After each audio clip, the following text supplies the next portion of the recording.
என் பேச்சு தவறாக புரிந்து கொள்ளப்பட்டிருக்கிறது என்று மகாவிஷ்ணு விளக்கம் அளித்திருக்கிறார். என் பேச்சு தவறாக புரிந்து கொள்ளப்பட்டிருக்கிறது, மாணவிகளை நல்வழிப்படுத்தும் நோக்கத்தில்தான் நான் பேசினேன் என்று விளக்கம் கொடுத்திருக்கிறார். விவரங்களோடு செய்தியாளர் கோகுல் இணைக்கிறார், அவரிடம் பேசலாம். கோகுல், என்னென்ன விளக்கத்தை அவர் தரப்புல முன்வைக்கப்பட்டிருக்கார், அதை நீங்க பகிர்ந்துக்கலாம். சர்ச்சைக்குரிய வகையில பள்ளியில் பேசியதாக மகாவிஷ்ணுவை சைதாப்பேட்டை காவல் நிலையத்தில் வழக்கு பதிவு செய்து காவல்துறை நீதிமன்றத்தில் ஆஜர்படுத்தி சிறையில் எடுத்திருக்கக்கூடிய நிலையில மகாவிஷ்ணுவிடம் காவல்துறை விசாரணை நடத்தியதில் பல வாக்குமூலங்களை அவர் தெரிவித்திருக்கிறார். தன்னுடைய பேச்சு தவறாக புரிந்து கொள்ளப்பட்டிருப்பதாகவும் மாணவ மாணவிகளை நல்வழிப்படுத்தும் நோக்கத்தில்தான் நான் பேசியதாக மகாவிஷ்ணு காவல்துறையிடம் தெரிவித்திருக்கார். அது மட்டுமல்லாமல் பல இடங்களில் இது பற்றி பேசியிருப்பதாகவும் அவர் தெரிவித்திருக்கிறார்.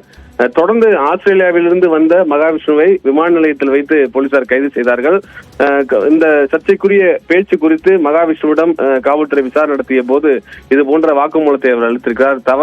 தன்னுடைய பேச்சு தவறுதலாக புரிந்து கொள்ளப்பட்டிருப்பதாகவும் மாணவ மாணவிகளை நல்வழிப்படுத்துவதற்காக தான் இது போன்று பேசியதாகவும் அவர் அந்த கருத்தை தெரிவித்திருக்கிறார். இந்த நிலையில மகாவிஷ்ணு மீது திருவொற்றியூர் காவல் நிலையத்தில் சரவணன் என்பவர் அளித்த புகாரின் அடிப்படையில் இரண்டாவதாக ஒரு வழக்கு பதிவு செய்யப்பட்டிருக்கிறது. ஏற்கனவே அவர் சிறையில் அடைக்கப்பட்டிருக்கக்கூடிய நிலையில் பல இடங்களில் மாற்றுத்திறனாளிகள் குறித்து அவர் அவதூறாக பேசியதாக இருக்கக்கூடிய தகவலின் அடிப்படையில் புகார் அளிக்கப்பட்டு வரக்கூடிய நிலையில திருவொற்றியூர் காவல் நிலையத்தில் மேலும் ஒரு வழக்கு பதிவு செய்யப்பட்டிருக்கிறது.